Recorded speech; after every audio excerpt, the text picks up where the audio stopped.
let's talk about your week between May 27th and June 2nd, 2024 in both astrology and folk magic. So the first thing that I want to do is talk about the astrology a little bit this week so that we can ground ourselves in the energy that will be abundant around us and then use those resources to actually apply it with folk magic or to lean in and work in alignment with what's going on around us. So the first thing that we're going to do is check out Luna to talk a little bit about the astrology for the week. So the astrology now, as you can see, we are now separating from that full moon in Sagittarius. The moon has been full, is now getting into this phase of disseminating and moving to that third quarter phase of the moon. So we had a lot of realizations. I noticed a lot of people online were really recognizing the energy of this Jupiter ruled lunation that we had, this full moon in Sagittarius. And it was a pretty cool day. If you remember last week's video, I went through the whole thing, but we had Jupiter and Venus conjunct on that day. So a lot of benefic things were available and a lot of people did feel that energy. And I was really pleased to witness that as well. So now we have a change, even just in the last few days since last Thursday, I believe. We have now Jupiter and Venus, who were in Taurus, where Venus is in domicile. They are both now in Gemini. Venus is pulled ahead of Jupiter. The sun is moving towards Gemini, and Venus is catching up to the sun. Next week, we're really going to focus on these two here because Venus will conjoin with the sun. Venus will catch up all the way, conjoin with the sun, and then pass the sun because Venus is moving a little bit faster through our sky than the sun is right now.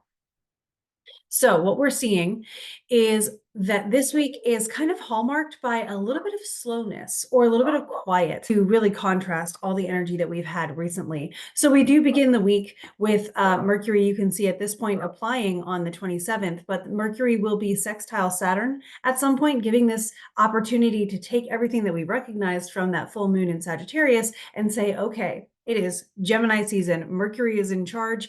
Mercury is not yet in Gemini, but what resources do I have and what plans am I ready to make to be able to put into action all of these things that I now have recognized about myself, to be able to put things out there into the world, that disseminating moon phase. How am I going to share all of this? And what is my plan for that?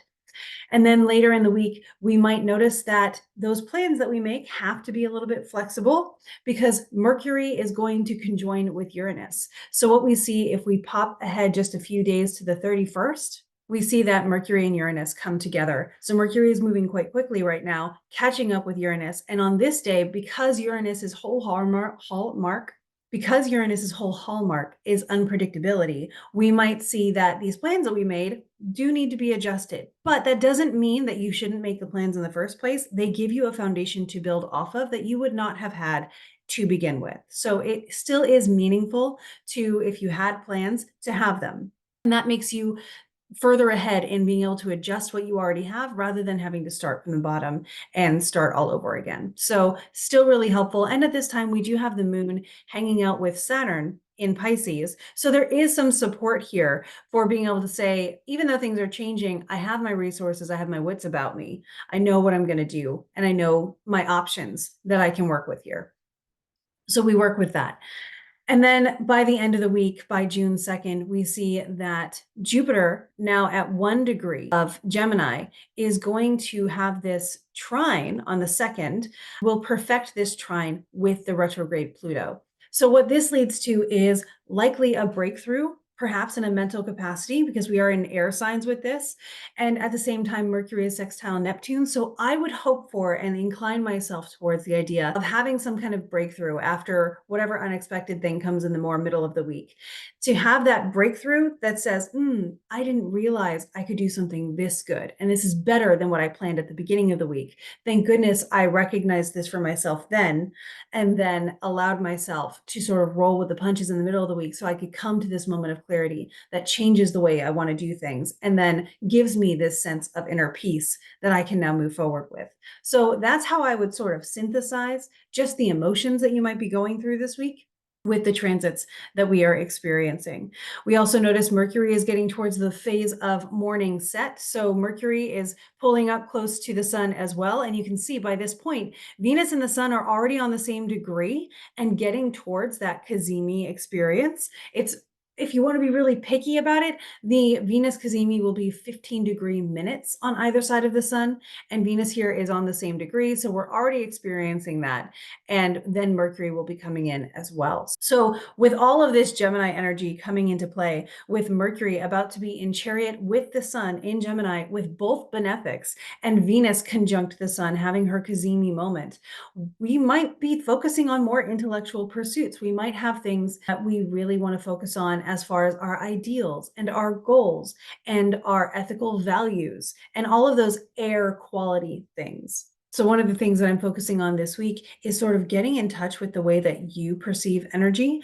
In the Modern School of Ancient Wisdom Magical Works section for students this week, we talked about learning a little bit about feeling energy in order to be able to start learning how to help heal people by the movement of energy and the manipulation of energy, with examples of like Reiki and laying on hands and integrative energy techniques. These things are what we are learning there this week. But it's a really great idea to take this week and say, how do I feel energy? How do I perceive? Which of my senses is most attuned to the energy around me? Do I tend to perceive that I hear things better? Do I tend to see things in a different way? Do I feel tingles in my fingers or around my physical being when there's high energy around? Or do I just get this gut instinct that something needs to move or something needs to happen and I act on it and it works? All of these and even more are totally viable forms of intuition, and they're totally viable forms of perceiving energy. So think about that a little bit this week as we are moving into this energy of unexpected change and up leveling in the abundance of transformation that we're going to have by the end of the week, so that you can really acknowledge where your personal magic comes from. And then you'll be able to build on that moving forward into this incredible future that you are building for yourself, where we as a human race are all kind of in this together, and you are a crucial part of it. So I hope you have an incredible week. If you want to learn more, you can, of course, join the Modern School of Ancient Wisdom, where you will be learning with me all the time. And I would love to see you there. So have a great week. And we'll talk a little bit more about Venus cazimi and the next new moon next week.